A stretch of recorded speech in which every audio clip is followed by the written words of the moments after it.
tulime siia trenni pärast katsetama paari nii-öelda tehnilist uuendust ja samuti tulime sõitma Eesti fännide jaoks, et neid on siin aastatega väga palju kogunenud ja tahtsime neile ka seda autot ja oma tiimi ja minu sõidustiili näidata, nii et tulime ka fännide pärast siia. Sportlikus mõttes, mida see etapp sulle pakkus? Sportlikus mõttes hästi palju tõuse ja langused, et siin poolfinaalis hakkasid täitsa pea ringi käima seal mingi 4. ringil, et andsime iga ring endast nii-öelda maksimumi, hoogu maha ei andnud, oligi nii-öelda trenni eest, et mõtlesime, et tuleme paneme siia hooajale ilusa punkti, nii et ma arvan, see läks ilusti korda. Tänane võistlus sa finaali nagu ei jõudnud, aga kokkuvõttes suurt pilti arvestades ei olnudki see nagu oluline, et mis taktikaga sa tulid peale? Jah, täna tõesti finaali ei õnnestunud jõuda, kiireid sõitjaid oli palju, poolfinaal oli natuke jäi puudu, ei jõudnud. Taktika täna peale tulles oli nautida kogu seda päeva, kogu seda melu, mis siin on ja lihtsalt sõita ja oli teada juba päeva alguses, et ma tulin piisavalt selliste punktidega, et meistritiitel oli kindlustatud ja nautisin kogu päeva. Hooaja alguses, nagu ma esimesel etappidel ütlesin, oli plaan sõita enda jaoks, olin teinud selgeks, et sõidan esimest 2 etappi. Kui olin 2 ära sõitnud, vaatasin, et seis on päris hea, et võtame siis eesmärgiks meistritiitlit kinni püüda ja sinna suunas me liikusime ja sportlikus mõttes 6 etapist 5 poodiumil olla või 4 poodiumil olla ja võita meistritiitel, ma arvan, et väga hästi õnnestunud. Ma vaatasin finiši emotsioone, tundus, et see pingelangus ja see oli nagu kuidagi erakordselt suur.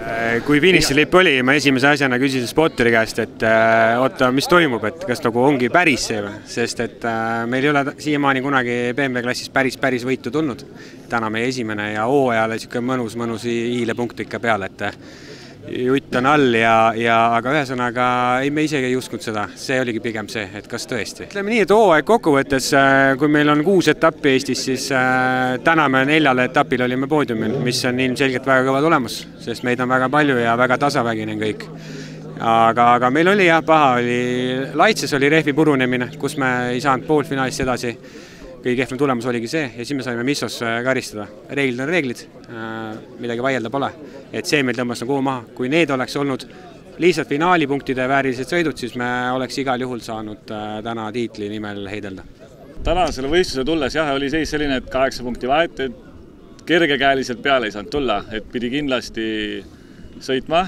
Mul oli kindel see, et kuidas vaadata, et kohe hommikust ma ei anna järgi, et ma lähen kohe nagu ütleme natukene siis jõulisemalt sõitma või saa öelda jõulisemalt lihtsalt, et anname endast kõik igas sõidus, et nagu võtame endast ja masinast veel nagu viimast selle hooaeg. Ja tundus, et täna nagu sõidud olid rasked, kõik sõidud, kõik konkurentsi sõidud, ei ütleks midagi, et kergelt oleks olnud. Hommikune ajasõit juba näitas, et me olime 4 poole sekundi sees, et see näitab juba ise, et kui tihe see klass on ja kui hea me kõik oleme selles suhtes, et ei ole väga sellist õhuruumi sinna ei jää. Ja hooaja suhtes oli ikkagi, endale jääb nagu sellised, mingi tehnilised rikked oli piiraja, mis oli nagu tegelikult oli nagu täitsa sõidetav, aga lihtsalt seal finaalis on sõita, sest käigukast läks katki.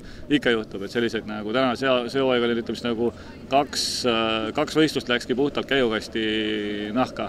Aga sealt pealt ütleme nagu hooajal, et kohta, et see hooaeg oligi nagu plaan, et ma tahan sõita nagu maksimumi, kui me sõidame ja õnnestus ja ütleme nii, et tehnika vastu ei saa, et see tuleb alati siis, kus seda kõige vähem ootad, see vigastus tehnikasse. Suutsin hea tempo leida ja ka kiirus oli hea, et tundsin mugavalt ennast ja siis on alati nagu äge sõita ja finaali minnes, kuna kõik eelmised sõidud, see esimene kurv oli selline, et ei olnud ükski lend ilma kontaktita ja kuskile välja sõiduta, siis ma lihtsalt lootsin, et ma üks sõit nagu pääsen seal puhtalt läbi ja ma saan nagu sõitma hakata. Hooaja kokkuvõttes üsna palju tööd on nagu kogu selle asjaga, et siia jõuda ja kindlasti need inimesed, kes seal mõned mind ka nii-öelda siis etapist nagu siis väljaspool aitavad ja et nende abiga nagu lõpuks siia jõuad ja see, see tiim, kes täna siin ja sõbrad, kes kõik siin kaasa elasid, no see loomulikult annab nagu ülima emotsiooni ja see tänane nagu siin kodus põhimõtteliselt minul, et no midagi paremat nagu ei saakski olla väga, et eelmine etapp oli märg ja kruusal, seekord oli kuiv ja asfaldi täiesti diametraalselt erinevalt sõidud. Milline oli sul ettevalmistus ja mis plaaniga tuli? Ega meil ei olnud mingisugust suurt ettevalmistust. Mulle meeldib Elva rada, meeldib see sügisene hea värske õhk, mis on enne sõidu algust. Lihtsalt mõtlesime, et meil ressurssi jäi, et tuleme teeme veel selle ka kaasa. Ja no täna sai ikkagi kõvasti nagu naha märjaks, et need nii-öelda kangemad autod on siin puhta kuiva asfaldi peal ikkagi kõvasti nii-öelda, no ma ütleks natuke ikkagi pigem kiiremad ja sai siin kõvasti stardiga vaeva nähtud ja kõike tehtud, et ja siis lõpuks natuke vedas ka, ütleme nii, et hommikul tuli küll väike up sisse, aga mis oli minu viga, aga ma ei oodanud jällegi tegelikult, et see võit tuleb, et nii ta läks. Finaal oli põnev ja Kähr on väga tugev vastab, et räägi see finaal enda vaates läbi.